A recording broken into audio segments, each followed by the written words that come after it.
Welcome to Alaska Weather, a production of Alaska Public Media and the National Weather Service, Alaska Region. Produced and broadcast daily from the studios of KAKM, Alaska Weather provides complete forecasts, public, marine, and aviation for all of Alaska. Alaska Weather is made possible by the following sponsors. It's never too early to set expectations and goals for your child's education. The UA College Savings Plan provides opportunities that can help you reach your educational savings goals. Save in Alaska. Study anywhere. There is more information available by calling 1-888, the number 4, and then Alaska. This message sponsored by the UA College Savings Plan.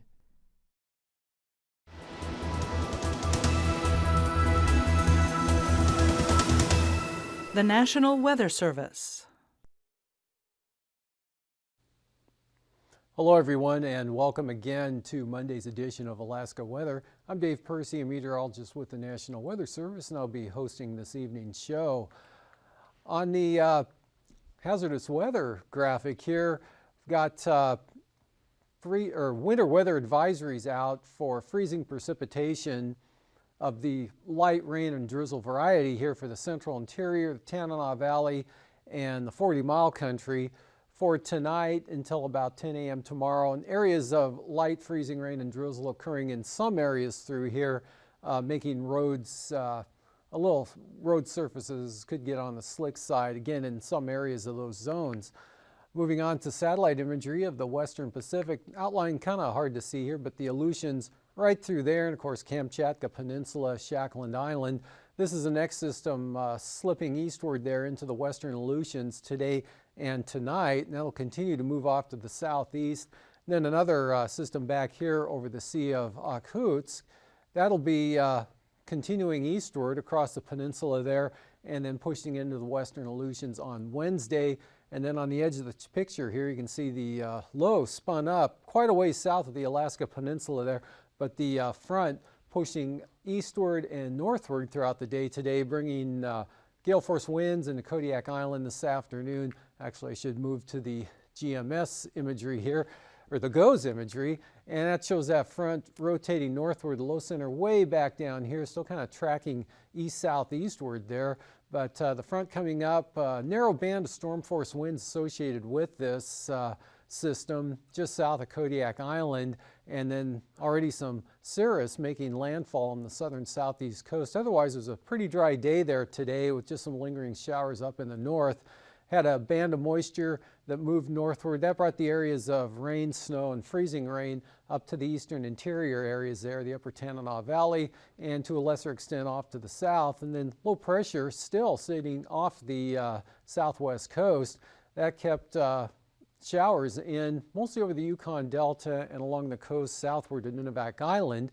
And then a band of snow up here to the north from the eastern Arctic coast extending westward across the North Slope areas there. But pretty good break here along the North Gulf Coast. Again, some showers lingering here over Prince William Sound and the northern Panhandle earlier, but some areas of clearing and sunshine back into south central Alaska, into the southwest interior there. And then kind of an Arctic boundary right through here with the moisture mostly in the form of snow to the north, which is back along this band of moisture up in that area. And then the mixed precipitation here occurring along and just to the south of that front. Scattered showers out here over the Yukon Delta coast with its 998 millibar low there west-southwest of Nunivak Island. And high pressure up there over the Arctic, giving some pretty chilly northeast winds along the central and eastern Arctic coast. Briskest here along the winds are strongest along the western Arctic coast, but not all that bad. And again, pretty light winds here over the southeast Bering Sea, and then that system out here to the west, spreading some small craft advisory winds and rain into the western Aleutians, and that low is going to scoot off to the southeast there, right along the Aleutian chain, so most of the strongest winds will be near and south of the Aleutians for tomorrow. Otherwise, here's the gradient there, pretty tight ahead of this front. swinging northward with the main low center kind of staying back to the south there. So rain spreading in over Kodiak Island this afternoon and also into eastern Bristol Bay there, King Salmon, all the way down to Chignik, reporting rain. And that'll continue to advance a little bit to the west and northward, and the big push of this front in toward the southeast coast. And we'll see for tonight, gale warnings out for the Panhandle as that front approaches. Rain spreading back in later tonight, actually probably starting this evening, especially after midnight, with precipitation lifting northward to the North Gulf Coast. So Yakutat back into Prince William Sound, maybe the eastern side of the Kenai Peninsula. There could be a little bit of moisture up the west side of Cook Inlet there, mostly in the upslope areas of the western Alaska Range, and then looks like a pretty good chance of rain here across much of Bristol Bay with some shower activity up to Nunivak Island associated with this trough back through here. That'll keep the shower chances going there for the Pribilof Islands. Some scattered rain and snow showers possible there for St. Lawrence Island, but pretty dry here through the interior. Just mostly north of the White Mountains there, some areas of light snow and a little bit to the north, but pretty dry for the north slope, or snow showers tapering off for the areas of light snow tapering off. Still could be some flurries there over toward Kaktovik, but nothing that's going to amount to very much at all. Otherwise, variably cloudy here through the central interior areas with an increase in the mid and high level clouds out ahead of the green shaded area here. And that low center still hanging back to the south there. And looking at tomorrow's forecast, it moves a little bit to the east, so the winds diminish, especially during the afternoon across Kodiak Island and the Barrens. Actually, storm warnings are out for the Barren Islands and Shelikof Strait for tonight, and gales for the remainder of Kodiak Island, and areas of 30 to 35 knot winds still along the coast here with gale force winds, I believe, into Clarence Strait. But anyway, periods of rain, heavy at times here for the entire southeast coast. Looks like the heaviest amounts of rain will probably occur over the southern Panhandle, but there'll be some rain from Yakutat again up along the North Gulf Coast, pressing up into the southeast interior, the southeastern Copper River Basin, possibly the Wrangell Mountain areas, and still kind of wet here into Kodiak Island with that northeasterly flow, pulling that moisture in, but then becoming more northwesterly, so kind of a showery condition here over Bristol Bay, the Alaska Peninsula, and right up along and off the southwest coast. Nunivak Island should be dry over the Yukon-Kuskokwim Delta with possible sunshine here for the Kuskokwim Valley up into the mid and upper Tanana Valley, and then some light snow still possible again up over the upper Yukon Valley, eastern North Slope areas, but should be dry along the Arctic coast with areas of clearing. And not too bad for the Seward Peninsula as well. Out to the west, again, that low center heading southeastward to about this position near Atka Island by tomorrow afternoon, with the trough keeping it wet back to the west, and the main front now south of the area there, at least for a while, bypassing the eastern Aleutians. And we'll see then for Wednesday, probably some moisture will come through as that low continues off to the southeast and dissipates. Pretty good chance of showers here for the Alaska Peninsula. Scattered showers back up over the Pribilof Islands. And then that next system that's currently over the Sea of Okhotsk coming into the western Aleutians with a little bit of an increase in the winds, but nothing very strong at all, but more likely more of a rain than wind producer here as that spreads over toward Adak in the afternoon, and the trough extending up to another low center near Kamchatka. And this low now kind of comes northeastward to about this position over the Gulf of Alaska. So southwesterly flow, that's going to keep it wet over the Panhandle. Looks like rain here, especially in advance of this trough for Wednesday with gusty south and southwesterly winds. And then another trough here that'll be following that one in probably Wednesday night and Thursday. Otherwise, partly sunny here for south central Alaska. Chance of rain in Prince William Sound along the North Gulf Coast, but mostly cloudy for the Copper River Basin. Fair conditions and dry here over much of the western interior. And this area mostly along and north of the Brooks Range over the North Slope there. Could see some areas of light snow and a lot of clouds. Same thing for the eastern Arctic coast, a little more showery, but easterly flow here. Could see some clearing along the western Arctic coast and the northwest areas here with better flying conditions, probably VFR all through this area, and improving there for Kodiak Island in that west-northwesterly flow following in behind this front. So look for some partly to maybe even mostly sunny skies there for Kodiak, definitely in over south central Alaska and into the Kuskokwim Valley. Looking at temperatures this afternoon, upper 40s to lower 50s for the most part, except for Annette here, had 57 degrees this afternoon. Cooler 49 at Yakutak, 51 Cordova, Valdez 46, about the same in Seward there, as well as Homer, with Kenai at 49 degrees, Talkeetna up to 45. That same temperature matched at Gulkana. Northway 41, but the clouds and precipitation, mid-30s here from Delta across the Tanana Valley up to the north, 32 at Fort Yukon, 29 at Bettles, just 18 Anatuvik, but a warmer 30-degree reading over at Arctic Village, and upper 20s here for the eastern Arctic coast, back to about near 20 there for Barrow and Atasuk. Point Lay, the cold spot up there with 17. Lower to mid-30s here over the northwest areas, but Nome pushed up to 40 this afternoon. McGrath, 39 degrees, 10 degrees warmer than that at Bethel with 49, 37 at Gamble, 43 at Macoriac on Nunivak Island. Lower 40s here for the Pribilofs, and mostly in the 40s, all in the 40s for the Aleutians, as well as the Alaska Peninsula, but King Salmon did reach 50 degrees. Lows for tonight, lower to mid-40s there for the southeast coast, lower to mid-40s here from the Kenai Peninsula down across the Alaska Peninsula and the Aleutians, with mostly in the 30s, upper 20s, lower 30s, or mid-30s there for south central Alaska. Teens, North Slope, Arctic Coast, and the Brooks Range, 20s up over the northwest interior, lower to mid-30s over the southwest. And for the highs tomorrow, upper 30s to mid-40s here over the southwest interior, warmest over Bristol Bay. Kodiak looking at a high of 51, 40s to lower 50s over the Panhandle.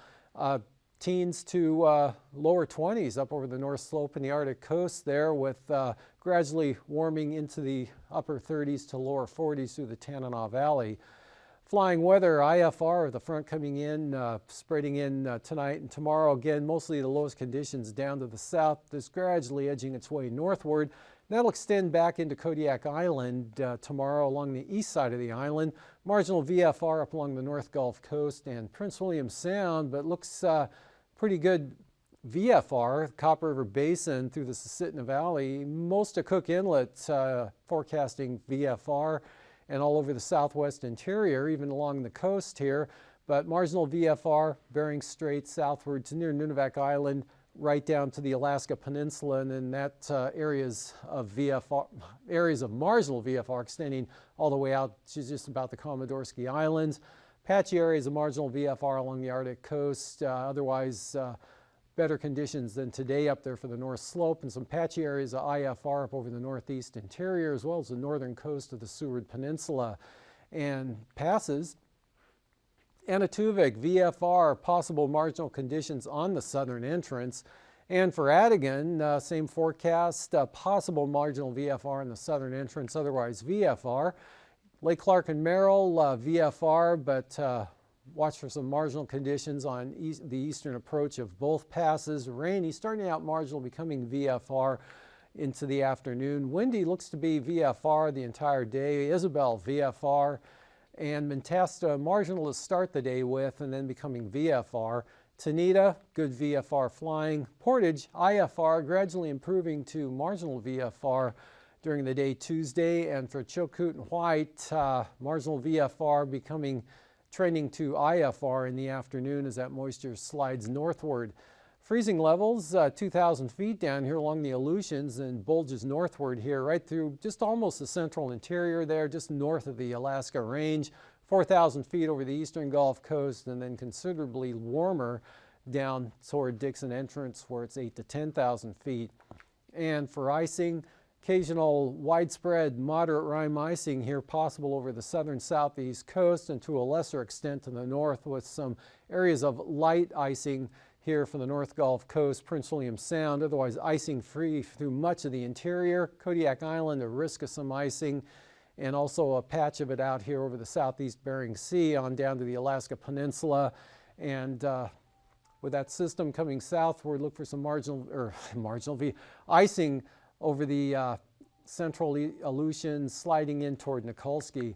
And looking at the upper level wind flow chart, the main jet well to the south here, 90 knots, and it recurves up 120 knots right into the southern southeast coast. Westerlies 35 to 40 knots through the northern interior areas. And moving on to 9,000 foot winds, easterly flow across the interior 15 to 25 knots. Stronger up along the western Arctic coast where it reaches 35 knots. Northwest winds not all that strong, 15 to 25 knots, even lighter over the central and southern Bering Sea. But pretty good winds here, 25 to maybe as high as 50 knots there over Dixon Entrance along and off the southeast coast. Northwesterlies, again, the strongest winds near and to the south of the Aleutians there, especially the western Aleutians, and 3,000 foot winds showing much the same pattern here. 25 knot winds from the west-northwest, northwesterlies 15 to 25 knots, eastern Aleutians, Alaska Peninsula, easterlies 25 knots, Kodiak Island, basically an easterly flow across all of the mainland areas, 15 to 25 knots, and then that band of stronger winds here along the southern panhandle area and off the coast there, much lighter in over western Canada. And turbulence-wise, occasional moderate chop developing here from the Queen Charlottes right up along the panhandle with some isolated light moderate chop over to about Cordova. And then some areas of possible turbulence over the north central interior as well as the north slope areas. And again, most of the turbulence here will be along and south of the Aleutians tomorrow. The eastern Aleutians pretty smooth as well as much of the Bering Sea. And after hangar flying, I'll be back with a look at the marine forecasts.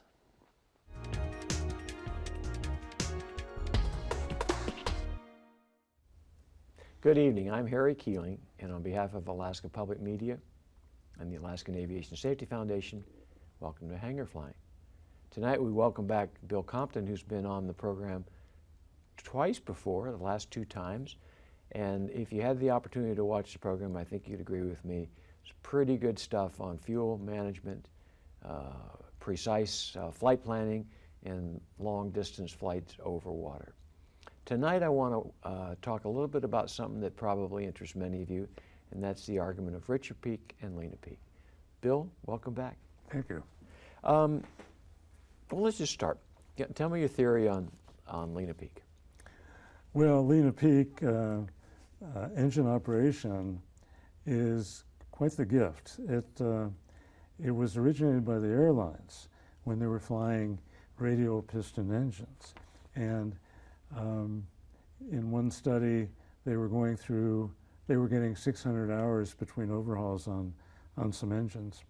And they started using leaner techniques, and they were getting 2,400 hours between overhauls. And they used a little different technique, but the bottom line was the same. They were using a torque indicator from the radial engines and then reducing the fuel flow by 10%. And it put them just where we are when we fly, for instance, 40 degrees Lena Peak EGT.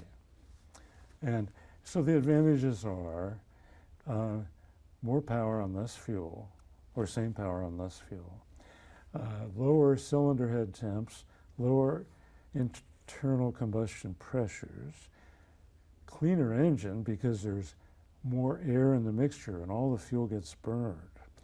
And the way it can work is simply that it being either a little lean of peak or very rich of peak slows down the flame front of combustion so that the push on the piston is later in the piston throw.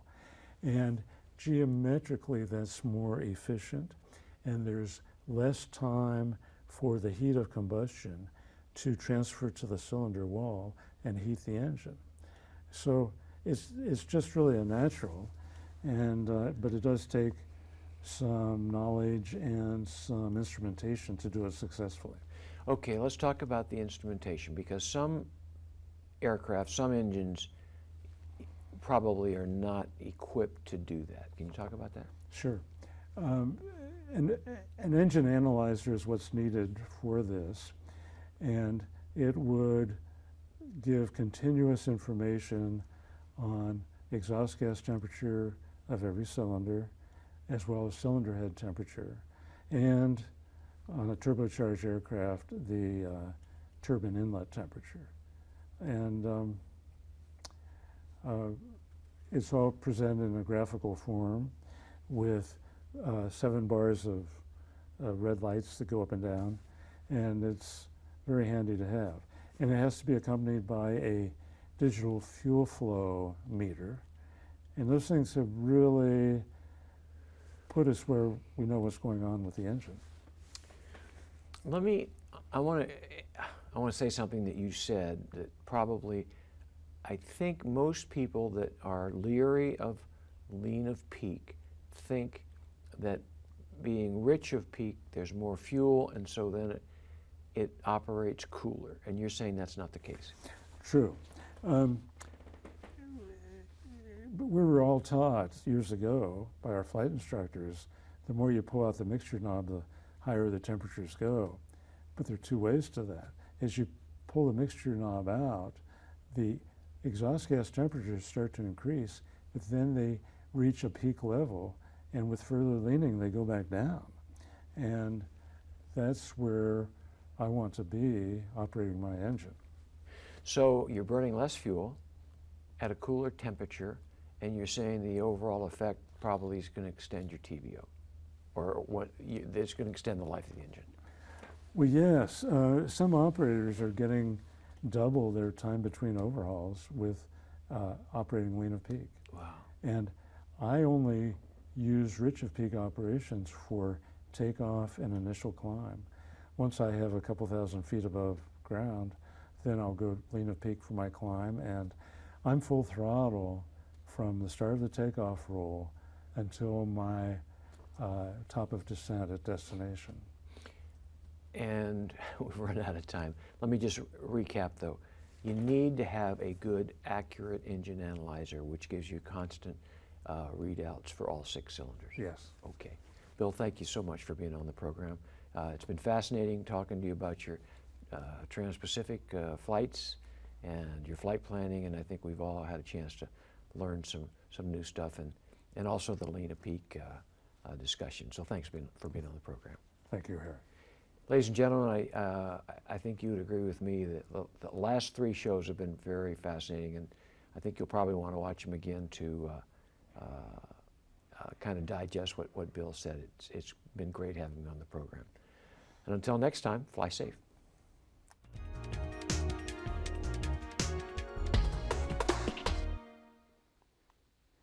Welcome back. Well, today's sea ice analysis looks something like this, and the forecast for the next 4 or 5 days is for this area of sea ice-free water there to continue filling in. And back up over the Chukchi Sea, the ice edge here is going to make a pretty good stride to the southwest of up to 45 nautical miles to the southwest, and that'd be through Saturday. And for the marine forecasts, 30-35 knot winds from the south and southeast here along the coast tomorrow. Southeast 40 knots for Clarence Strait. Small craft advisories for Stevens Passage, and light northerlies for Northern Lynn Canal. Outlook for Wednesday, that pretty snappy low still out to the west here. A little farther to the north, so southerly gales here at about 35 knots. Southeast 30 knots for the north coast. Small craft advisories in over the southern central inside waters, and winds swing around to the south at 20 for Northern Lynn Canal. For tomorrow, these winds all diminishing. They'll be stronger in the morning hours and then coming down to 25 knots here during the afternoon for the east side of Kodiak Island up into the western Gulf Coast. Easterlies at 30 knots for the North Gulf Coast. Prince William Sound variable to northeast at 20, and 20 knot winds here from the Forelands all the way down through Shelikof Strait. And then for Wednesday, winds swing around to the northwest here for the Barren Islands up to 25 knots, northeasterlies at 25 knots for the North Gulf Coast, otherwise northerlies at 15 for Cook Inlet, and north at about 20 for Prince William Sound. Small craft advisories for the Alaska Peninsula tomorrow for northwest winds up to 25 knots, northeast there, southwest of Kodiak Island. And for Wednesday, westerly winds 20 to 25 knots for the peninsula, and west-southwest here, or southwest for Bristol Bay, and from the west there from Sitkinak to about Chignik. And for the Aleutians, tomorrow, the eastern Aleutians, northwesterlies, 20 to 25 knots, 5 to 8 foot seas in that area. Pretty brisk westerly winds again coming along the western Aleutians and then slipping to the south here of Adak and Atka, north of those islands, much lighter out of the northwest. And the outlook for Wednesday, southerly winds at about 20 knots here for the west central and western Aleutians, south to southwest 15 to 20 knots for the Adak-Atka area, and the eastern Aleutians, westerlies 15 to 20 knots with 5 to 9 foot seas. Southwest coast, northeast 15 tomorrow, light northwest breeze there for the Pribilofs, easterlies at 15 for St. Lawrence Island, and northeast 15 for the northern Bering Sea. Those all become northerly here for Wednesday, 15 to 20 knots, northwest at about 15 for the Pribilofs, and up along the Arctic coast, 20-knot winds here for the central coast, all the way over to demarcation point, right out of the east with freezing to heavy freezing spray. Most areas here right down toward the Bering Strait with easterly winds 30 knots there from Cape Thompson all the way up along the western coastline. And the outlook for Wednesday, gales here, Cape Thompson to Cape Beaufort, much lighter northeast winds at 15 there to the south. And along the eastern Arctic coast, small craft advisories, east to 25. And for tonight, again, gales develop along the southeast coast, North Gulf Coast with rain spreading into the area, coming northward, but the big push off to the east. Low staying down to the south, at least initially there, with some rain spreading in over Bristol Bay or continuing to advance westward. And we'll see for tomorrow that front still off the southeast coast with pretty gusty winds. Again, the gale in Clarence Strait, rain heavy at times, heaviest over the southern panhandle, becoming showery out here to the southwest.